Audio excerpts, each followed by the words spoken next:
Hey, my friends, how are you?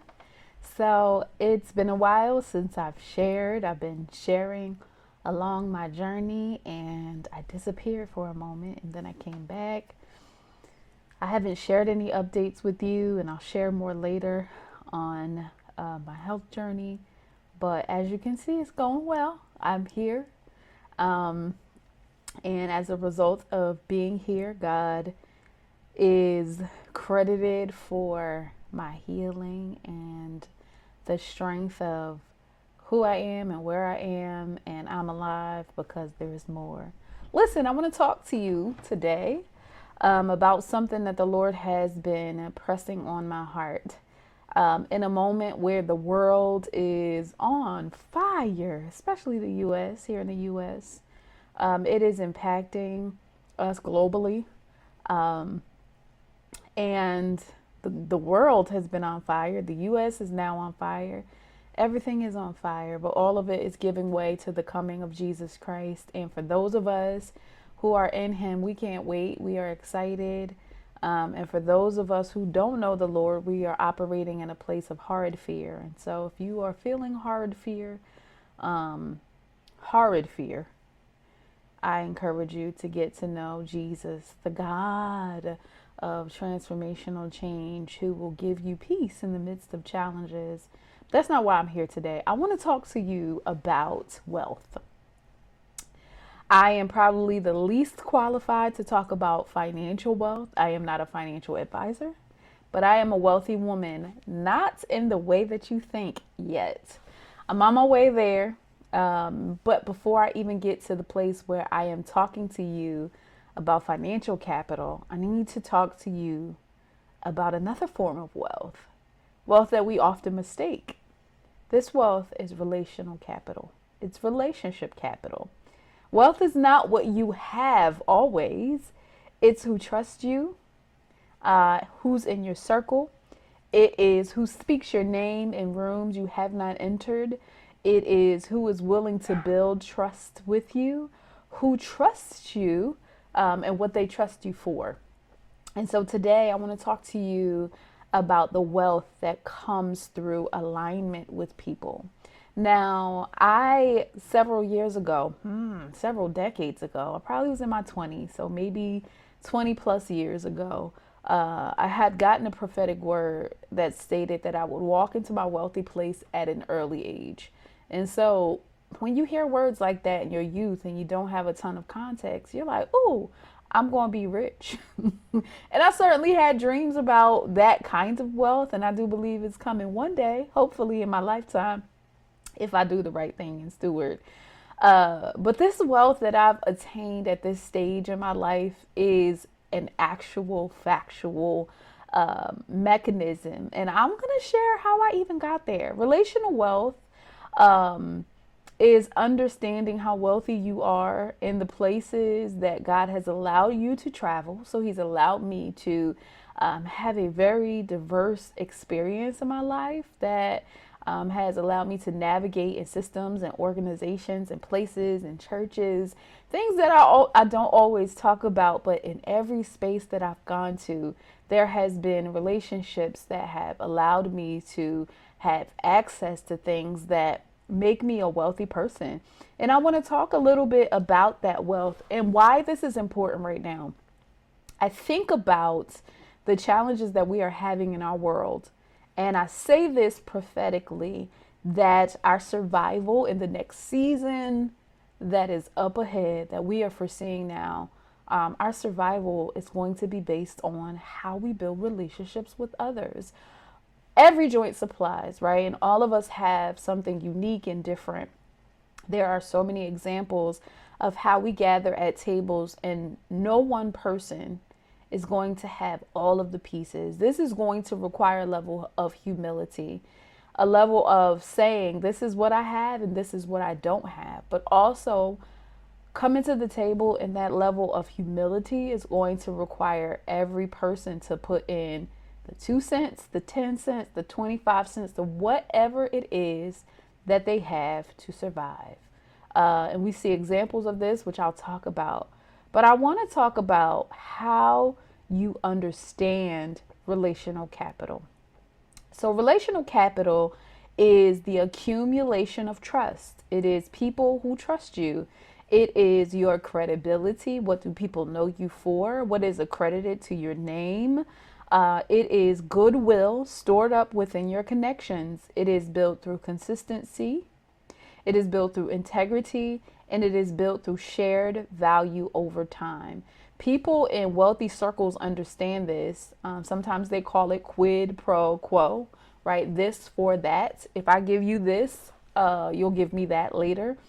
People who network in large circles do this well, understanding if all I have is my name. And so if I tell you I can give you access to something, I must be able to produce that at all costs, because if you walk away from a promise I gave you and I do not fulfill it, you later will not reach for me, right? That is credibility. Um, Relationship capital is also a non monetary asset that really produces access. It produces real access.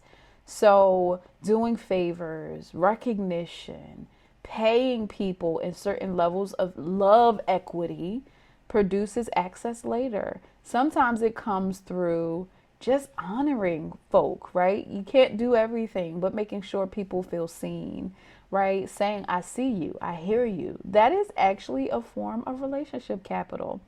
Relationship capital is also a trust reserve that accelerates opportunities, right? So if you are a trusted person, people will reach for you because they know that you operate in integrity. Relationship is currency. So your relationship with someone can produce an open door that money cannot. I'll give you an example. If you have a relationship with someone who works at a bank, right? They may have 5 special accounts that they can give out. Multimillionaires may have access to getting into this bank, but if they have 5 special seats and you have a special place in this person's heart, they may give it to you. You have the account. You have the money, but they have the access to the seat that will give you a connection to having that special account. We see this over and over in different types of relationships, and I'm going to share a little bit more. God releases provision through people, not just platforms, right? So people can see you aggrandized in great places, right? See your name spread across Facebook, social media. That's a big thing now. Platforming others in this mechanism of sharing space, which I think is honorable. Some people feel opposite, and misunderstand that when you open the door for others, that creates a seed in the ground for others to open the door for you.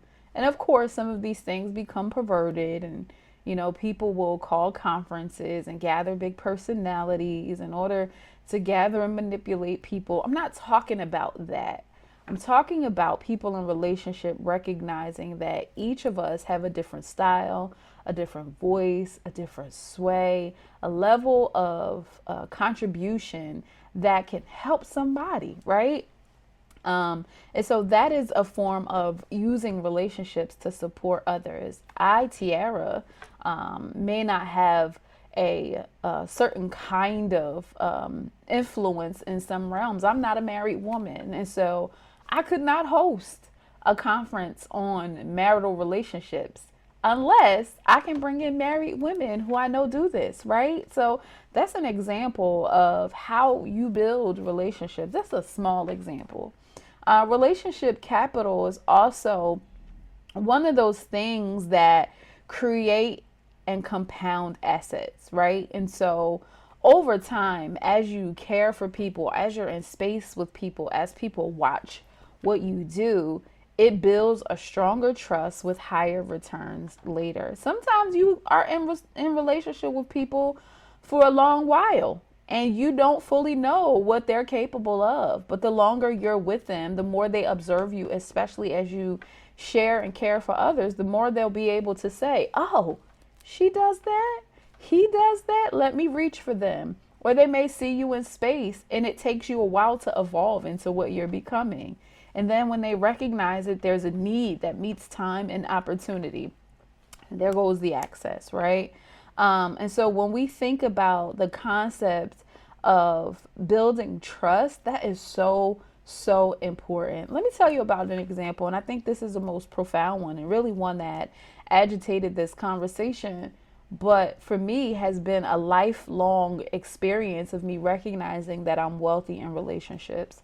I do not believe in hoarding relationships. I don't believe in keeping people all for me. In fact, I know a lot of people, and a lot of people may say they know me. Know is, that's a tricky word. I don't talk to these people every day. In fact, my phone does not ring all day long with a diverse group of people. The people that I typically talk to every day are my closest friends, which is one, two, three, or five, right? And that's probably about it. But when I think about the relationships that I have, there's probably thousands. And those people that I know can say that I am trustworthy. And when I think about them, there are certain things I can trust them with, right? But I think about this opportunity. So some folk may know my occupational work affords me the opportunity to interact with different organizations, different community spaces, different people, which I love.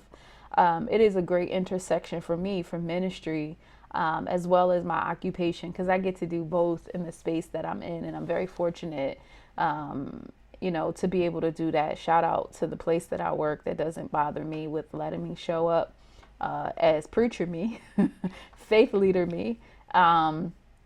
And still expects me to do the job they hired me for.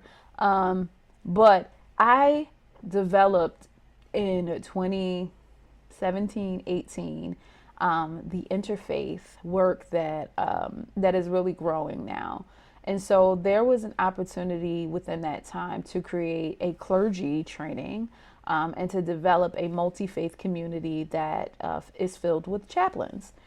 These particular people on our campus were faith leaders in the community, in the region, some doing missions work, some doing specifically campus-based ministry, and of various different traditions. And so these are interfaith faith leaders of different traditions. But there was a desire that I had to make sure that I connected clergy with training opportunities within a university or academic space, accredited, full scale, top tier university space. And so I created this in 20, I want to say 17, 18.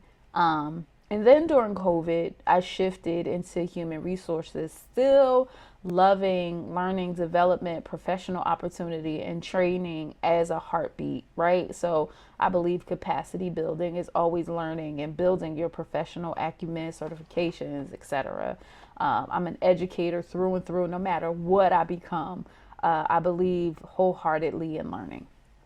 So I created this space, went to HR, and I came back to the place that I absolutely love, the place where I am occupying as a professional. So I created this training. The initial one that I did was certified through the Veterans Medical Center. And so when I came back, I wanted to implement a mechanism of mental health, because mental health and well-being is a part of my pillar as a human being. Everywhere I go, I talk about soul care, I talk about mental health, I talk about well-being, because I spent 10 years as a mental health therapist. And it became an interwoven pillar into all that I do. So as I pioneer work, I'm always thinking about the well-being and wellness of people. And although that's not the work that I do from day to day, that is the work scope that is always interwoven into the thread and pillar of my development and me developing others. And so I built this training, built this opportunity, built this network. And so I have these people that are looking like, what are we doing next? So I continued to pray about it. And the Lord allowed me to connect with this woman who is a wealth of well-being, spirituality, and mental health care.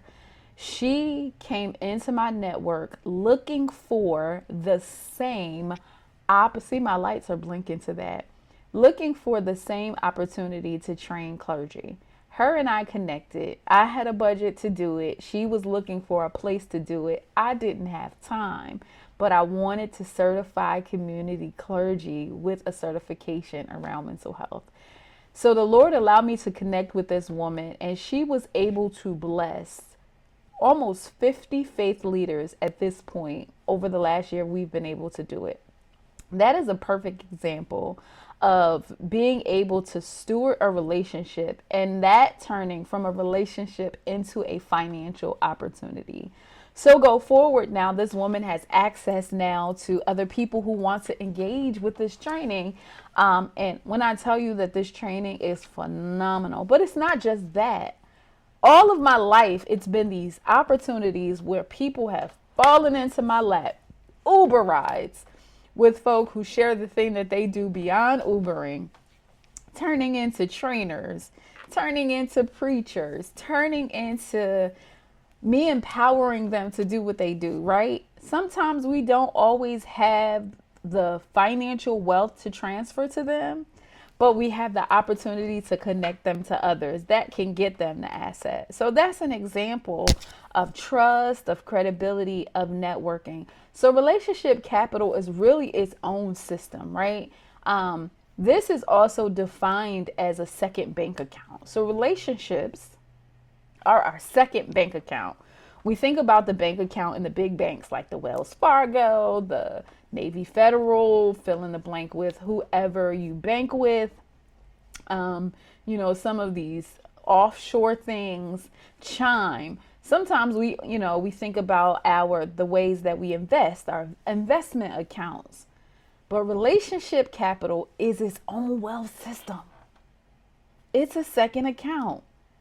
You are responsible for managing your financial capital, but you are also responsible for maintaining your relationship capital or your relational capital. Most people overdraw their relational account because they only show up when they need something. They only show up when they need something. And if you withdraw from people, always taking, and you never deposit, doors will close quietly. I'm going to give you another example because I love stories, right? I deal with young people in the profession that I'm in. And sometimes young people show up to take, right? They show up. Miss T, I have some students that call me Dr. Neil, a couple months, not yet. Dr. Neil, I need a recommendation letter. Dr. Neil, can you give me advice? Miss Neil, can you give me this? Miss Neil, and never come saying, how can I help you? Or they make their lives in a place more important. I need this. This is urgent. They're withdrawing. Now, because they're young and they're immature, it's like, okay. But as a mature person, an advisor, a mentor, somebody coming to help them, I remind them, it's also important for you to invest in those that lead you. Tell them how much they mean to you.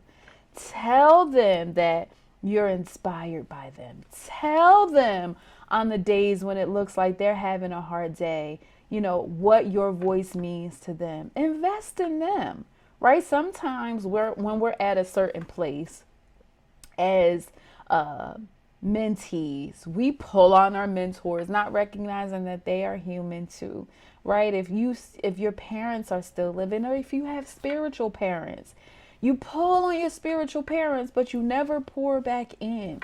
It's of my heart often when my mother was alive to share how much she meant to me, but my spiritual parents, to let them know I honor their legacy while they live. Thank you.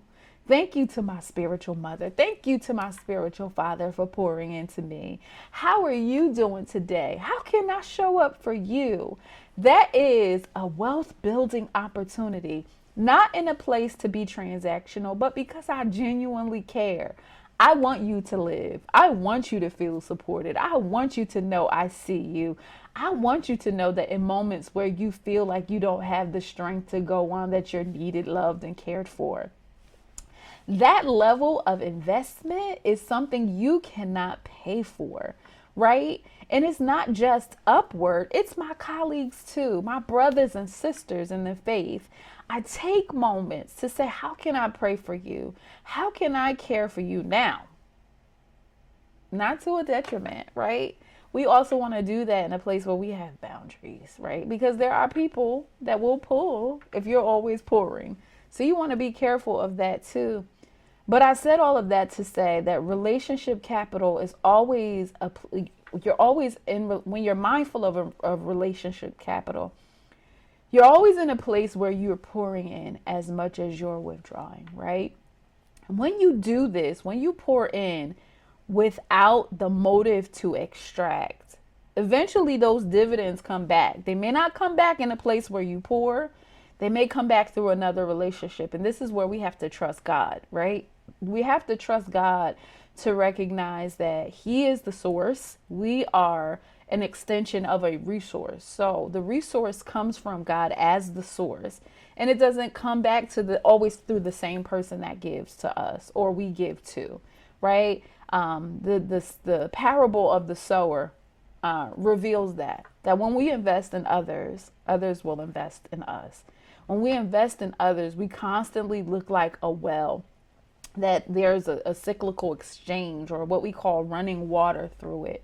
It's not stale water, right? But I heard my sister who shared that I was the sister I was telling you about with the mental health services. We're always in a place where we need to pour out of the saucer, not the cup.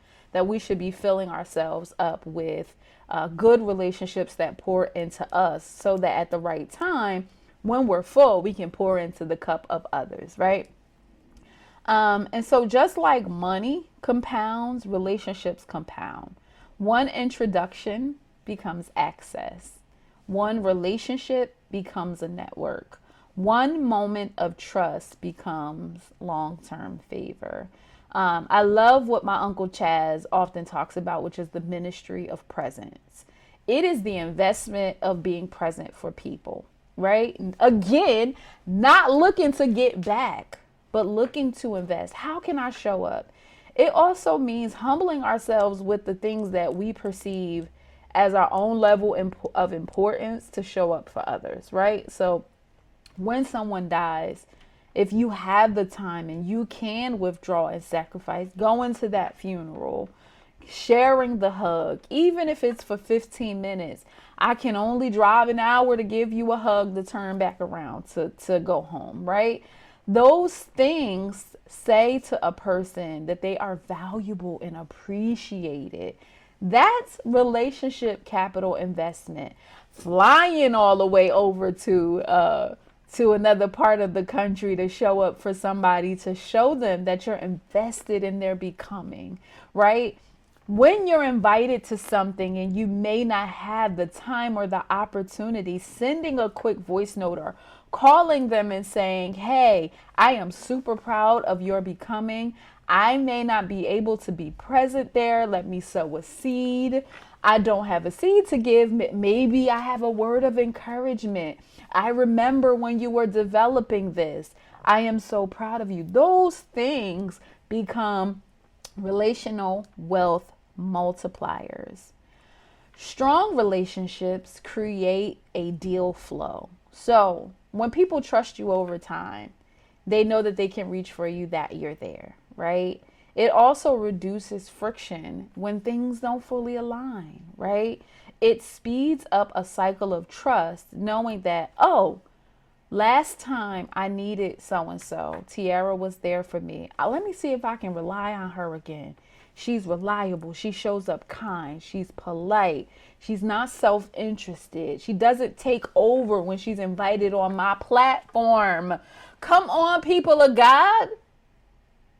She doesn't do what she wants to do and deviates from what I asked her to do. Listen, let me tell you something.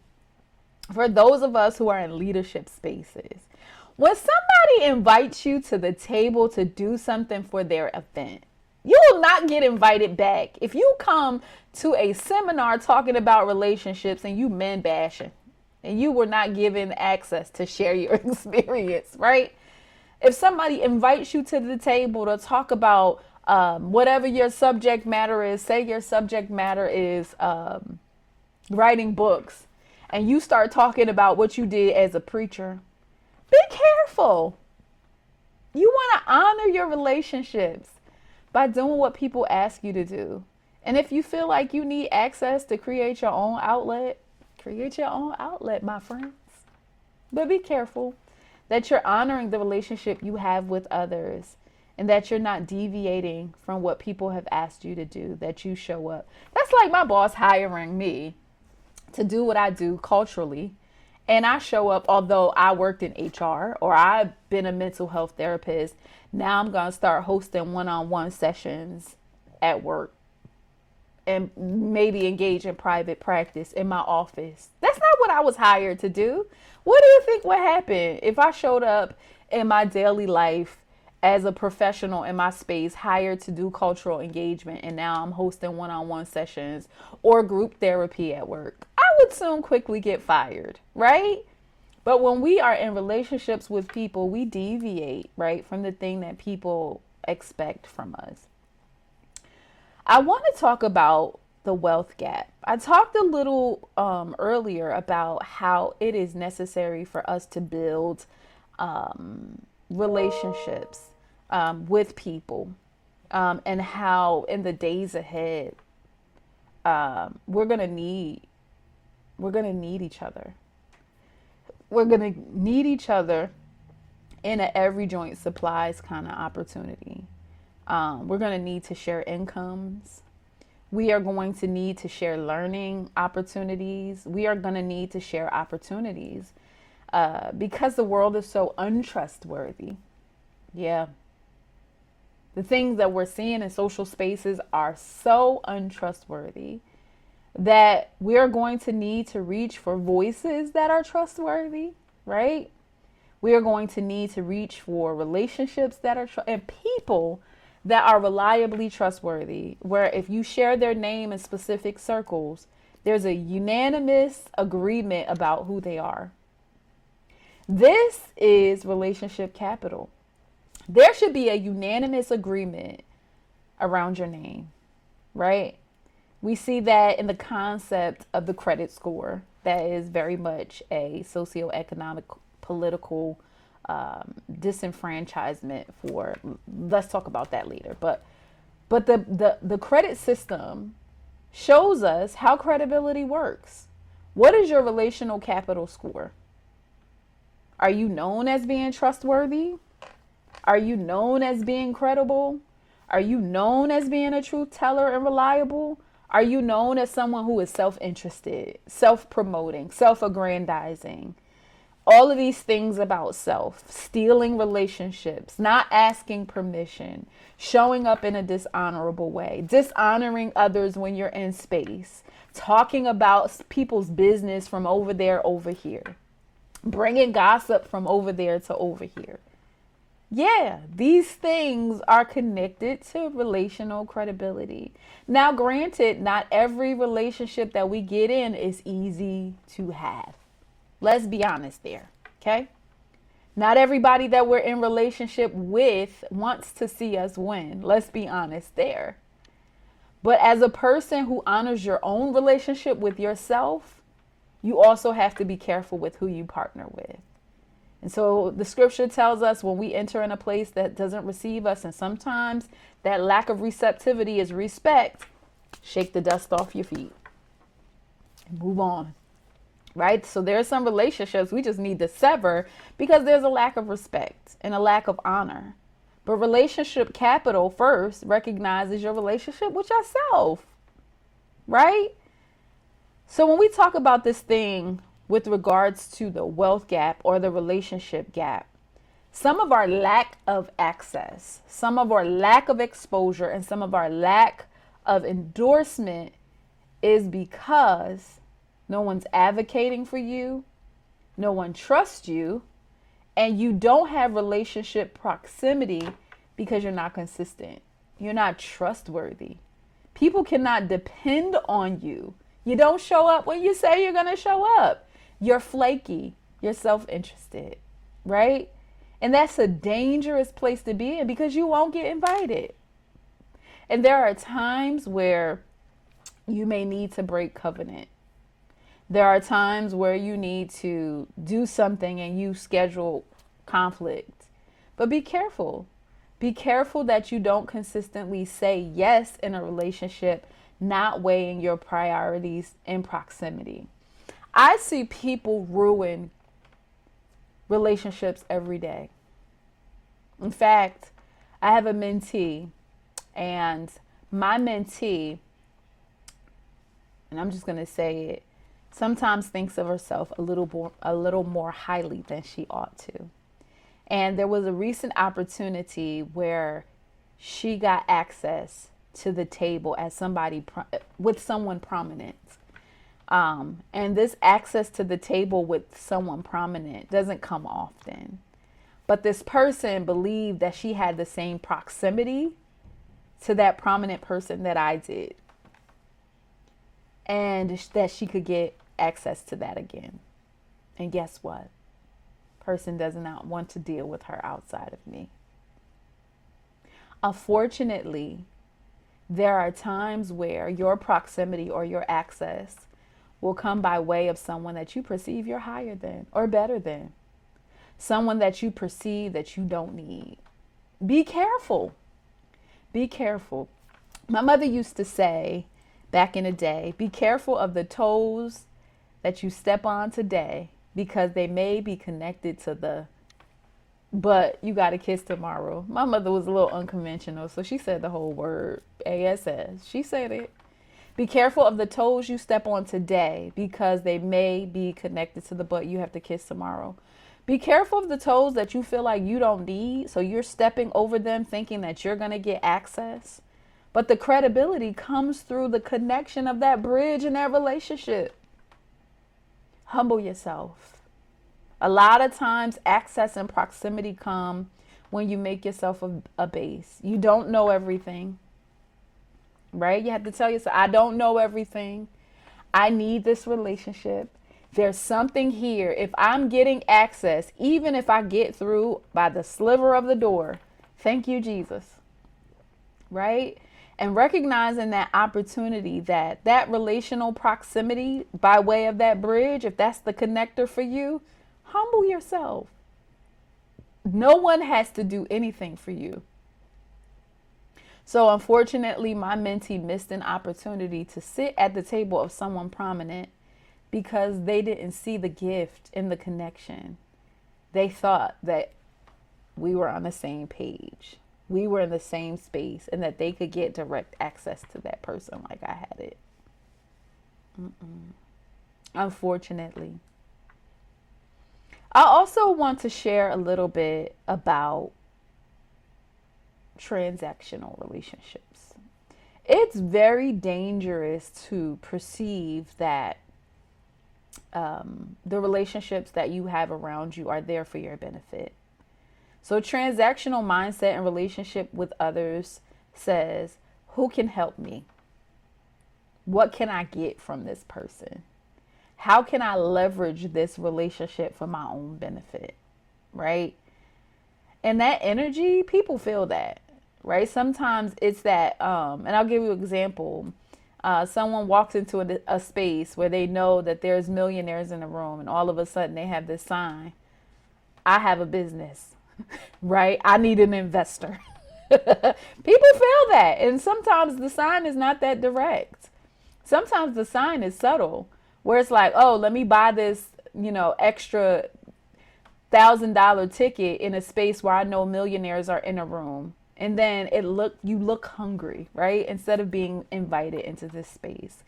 Or being in spaces with people that have platforms because you want to be put on.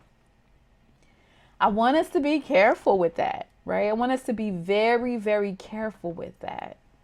I'm going to do this as a part 2.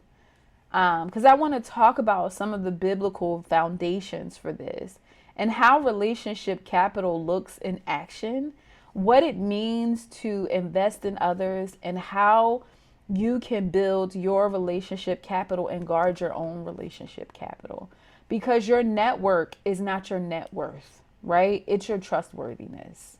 It is the access that you get to being relational. And that access is powerful. Access to you and access to others, right? Because you are also a conduit. And if you steward it well, you can be someone who becomes one who exchanges. You can become a person who is full of wealth. And someone can come to you and say, do you know someone that does that, that, that? And you can say, yes, I know somebody trustworthy that does that. So I want to stop here. And I want to encourage you to think about your relationship capital. Who's in your circle? Who's outside of your circle? Who do you know? And how do people see you? What do people say about you? Are you credible? Are you trustworthy? Because that's where your favor sits. I love y'all. And I thank you for the opportunity to listen to me. I'll be back with some more content. Be well.